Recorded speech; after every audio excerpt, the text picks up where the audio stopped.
the stars of Ground Floor on TBS Tuesday at 9 p.m. Eastern Time. Also enjoy his work in the Pitch Perfect film that's going to be 10 p.m. Eastern Time on Tuesday. We also have the Pitch Perfect movie that's going to be a sequel coming out next year. Skylar Astin here on the Rich Eisen Show. Good to see you, sir. Pleasure to be here, man. My son, my oldest son, my 6-year-old son would be very jealous. Why isn't that he I've here? gotten a chance to meet. Well, he's in school. Got it. You know, he's got to get, to be coloring between the lines. I was about to say, that's probably what you're doing at this point. Right now, working on some numbers or whatever. But he loves the Pitch Perfect movie. That's fantastic. I mean, how much have you heard that about little kids just going crazy over the Pitch Perfect? Yeah, there's definitely little kids, teenagers, but my favorite thing is the fathers and the boyfriends that were dragged to it, and they end up now watching it every time it's on TV and they can't stop. Athletes and stuff like that. If I'm not mistaken, isn't Clay Matthews in the sequel? Clay Matthews and the whole offensive line of the Green Bay Packers. Or in the sequel? Josh Sitton and David Bakhtiari and T.J. Lang. So you got to meet them? Were you in the scene with them? Yeah, we do a big kind of riff-offy kind of a battle dome situation. So they're one of the a cappella groups. Yeah. Can Clay Matthews sing? Clay Matthews can sing. I can't say what he sings, but Clay Matthews has got some pipes. He does? For sure, yeah.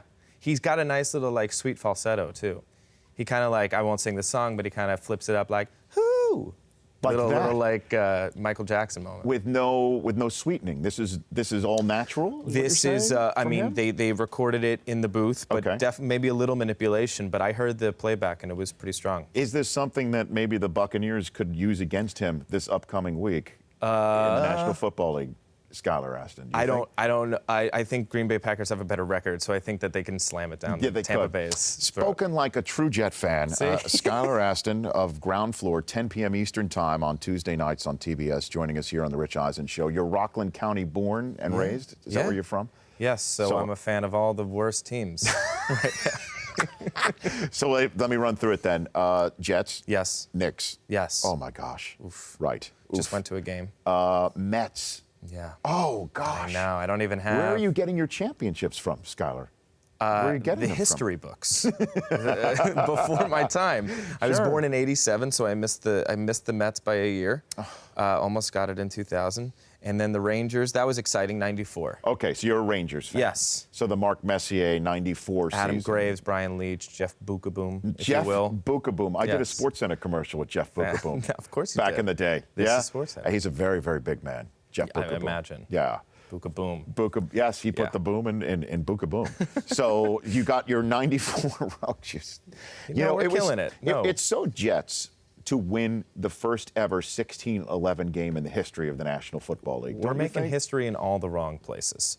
And then you figure we can't even lose correctly because now we're out of the sweepstakes for the first pick. Were you thinking, I don't know if you saw the Jets Titans finale, where it was another Music Band City on the Miracle. field, Right, it was another one. Were you thinking at all, as they were getting past midfield, just do successfully, score, please, let's eat it, with a final score of 17-16. Please. And Marcus Mariota comes that much closer to wearing green. You were really thinking that? Absolutely. He'd be the first of many things we need at this point. It's just like, that was literally, I put my head in my hands, I was like, we can't even lose, right? Because, I mean, if you lose out at this point, you have a better shot for the future. Yeah. You need to lose now to win later for whoever the heck is going to be coaching and or general managing this football team. We're going to bring Herm Edwards back, or Gruden. Gosh. I will break the bank. McGinley, who was on Ground Floor with you, is a huge Giants fan. Yes. I mean, he's nuts. Yes. So have you had these discussions with him at all? There's not so much hate between Giants and Jet fans. True story, not like Mets, Yankees. Exactly. Right. Which now there's none of that either because it doesn't matter either way. So sad. But yeah, we talk. We text all the time on Sundays, and he's always so sweet. And actually, I have DirecTV as well, so I watch the Red Zone Network. Yes. And generally, I like to watch the Jets drive, so I go back and forth. Now I just kind of let it ride on the Red Zone Network, to be honest with you, just for fantasy reasons. And what stuff. is your fantasy situation as we come? I'm in the championship. You are. Well, unless if Alshon Jeffrey gets 84 points tonight, I'm in the championship. I don't think that's going to happen. Yeah. It's looking good. So it's looking good. Who's on your team? I have DeMarco Murray, Calvin Johnson. Oh my God. Yeah, ridiculous. Greg Olson, Matt Stafford, so that's always a nice 1-2 punch. Greg Olson is one of the top tight ends in the league. He was a that steal. gets no credit. I'll tell you, he's put up great numbers. Also, Fred Jackson was a huge steal for me because everyone thinks C.J. Spiller is going to be such a prospect. Right. And I just, AFC East, I know that they like to run with Jackson. You went old school. Absolutely. You went with the veteran. And even though he's been injured and missed a couple weeks, he's been phenomenal in the number 2 spot. Yeah. Skylar Astin of Ground Floor on TBS Tuesday nights, 10 Eastern Time, joining me here now. So what is the name of your fantasy team? Is it safe for work to mention? Yeah, it is. It's nothing crazy. My brother and I both have the same nickname for each other. We call each other Quans. It's derived over several years of other nicknames. Sure. And my name's Skylar. His name's Milan. And we kind of had to abbreviate S.Quans and M.Quans.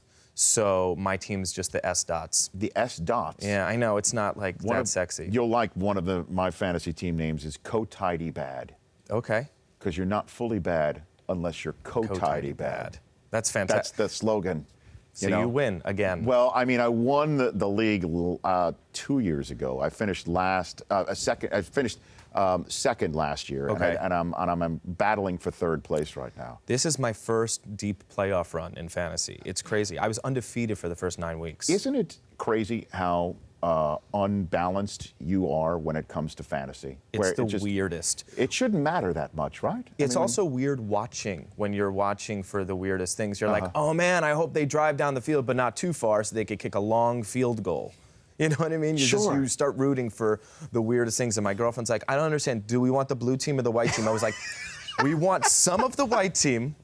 We want the blue people's defense. Yes. You know what I mean? So she just, it's so wrong. It confuses everyone that doesn't understand. And then for your real actual team that you normally want to win, you want them to lose in the most unimaginable way possible so they can get a better draft position. It can't be normal for you right now, Skylar. It just can't be normal. Not to mention my abnormality, my 2 losses stem from starting Eric Decker over Larry Fitzgerald because I'm like, I got to go as my flex. I'm like, I got to get a jet in there. But he didn't have a bad week at all. I mean, he had a touchdown, but if he didn't step out of bounds. He did great, by the way, this week. And since it was playoff time, I did not start him. Interesting. Oh, my gosh. And Elizabeth Banks, who's directing Pitch Perfect, too, she's a fantasy player, too. She plays fantasy football. She, I think, is a big Patriots fan. Yeah, I know. She's kind of a jock. She's a Patriot fan. Her husband, Max, is also a big, I watch him. He's an Eagles. He's an Eagles guy. Yeah. Oh, you know Max? I do know. Max is a great guy. Yeah, it's good to have you here. Thank Please you. come back. I'd love to have you back. Certainly when you're promoting Pitch Perfect, Absolutely. too. Maybe I'll bring my son in here. You heard it here first. Because he would go crazy. I would love to meet him. He's watched the finale of Pitch Perfect online over and over and over and over again. We have a new finale coming May 15th with Clay Matthews? Clay Matthews is not in the finale, but he's there. He's in the middle. Breaking news that Clay Matthews got a killer falsetto as well as a great swim move. Skylar, thanks for being on the program. My pleasure. The Rich Eisen Show, weekdays at noon Eastern. On Audience.